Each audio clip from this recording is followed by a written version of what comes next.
actually caused damage from London all the way to Quebec City. People are frustrated. They want their power back yesterday, but Hydro tells us it's going to be at least 2 or 3 days for everyone to come back online. Storm recovery. Communities across Ontario and Quebec are struggling to clean up and restore power. We get an update on the aftermath of yesterday's deadly weather.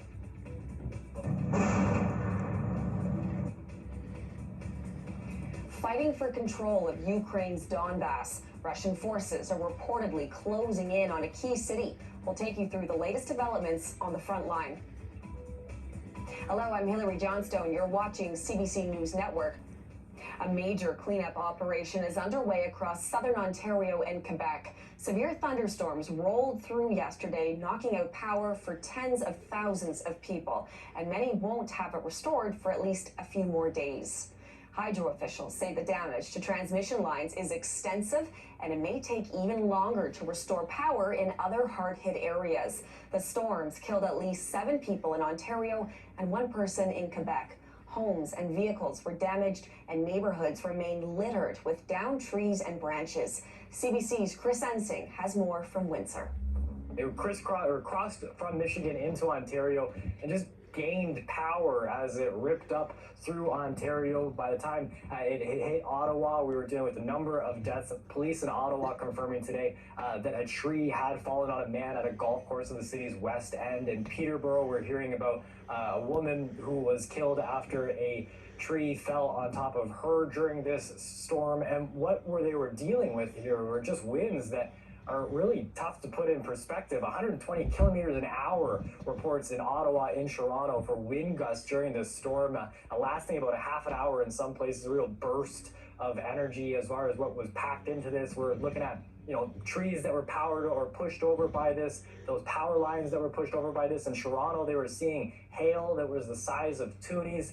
Mayor John Tory saying today that Toronto had about 1,500 calls to its forestry department dealing with the cleanup there.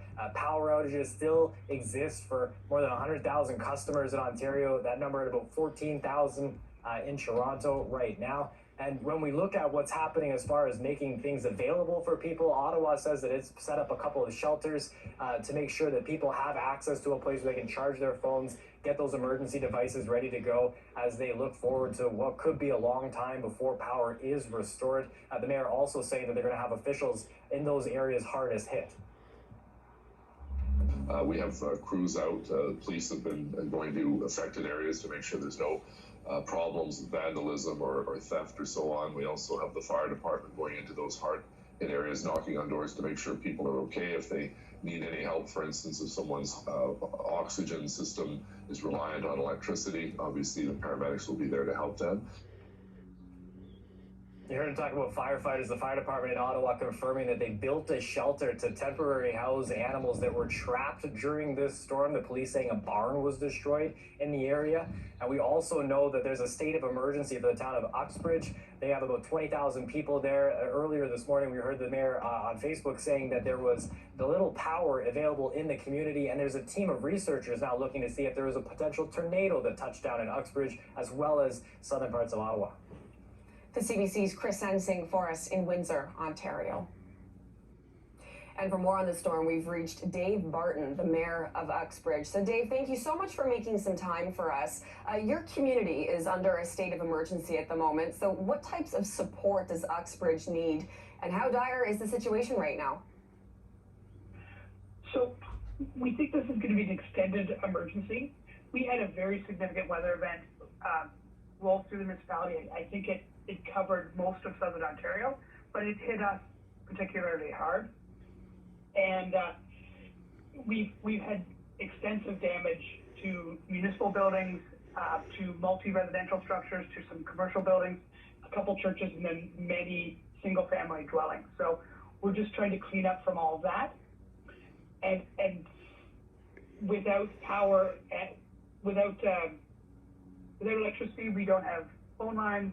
Without phone lines, we don't have communication. So we're just trying to deal with this emergency when our residents can't contact us in an expedient way. So that's what we're struggling with here.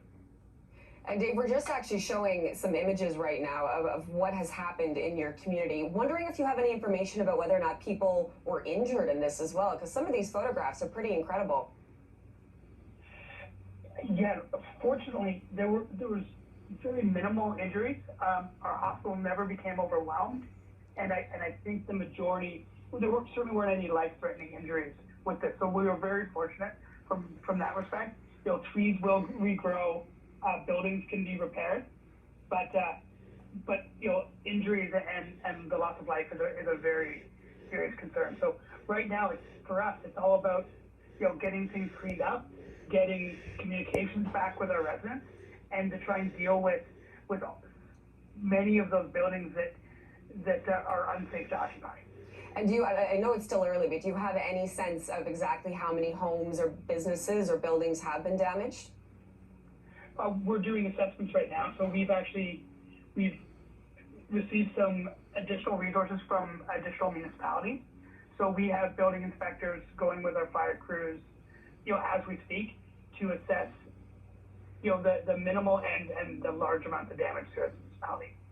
And what is the current status in your town in terms of how many people are without power? I don't have exact figures, but the vast majority of our municipality is without power, especially our most densely populated areas. And with that, people can live without power. They can cook on the barbecue, but it's actually taken out our communication lines as well. So we have very limited cell access, almost no internet access. So it's been very difficult to communicate with our residents. And my greater concern is that they can't effectively communicate with us. So we don't necessarily know when they need our help. Absolutely. And I'm wondering, where were you when the storm hit yesterday? And if you can, describe to us what it was like as it came towards Uxbridge. I know here in Ottawa, it was like this wall of weather that you could see coming into the city. But describe for us what it was like from your perspective there in Uxbridge. So I was actually south of town. So I didn't see the extreme storm. I was in Markham and had to make my way back. But it, like you said, it was a wall of weather. It tore a real significant swath through our municipality, kind of destroying everything in its wake. And it was very localized, where one house might be completely destroyed and its next door neighbor was unaffected. So we have 150-year-old trees that are just gone. Exist like old 100-year-old neighborhoods with every tree down. It's a very significant weather event, as you can see through the photos that you're looking at. Absolutely. Well, Dave, we're definitely happy to hear that no one in your community was injured, but we wish you the best with the cleanup. I imagine it's going to be many days and weeks ahead in terms of that cleanup. But thank you for making some time for us this afternoon.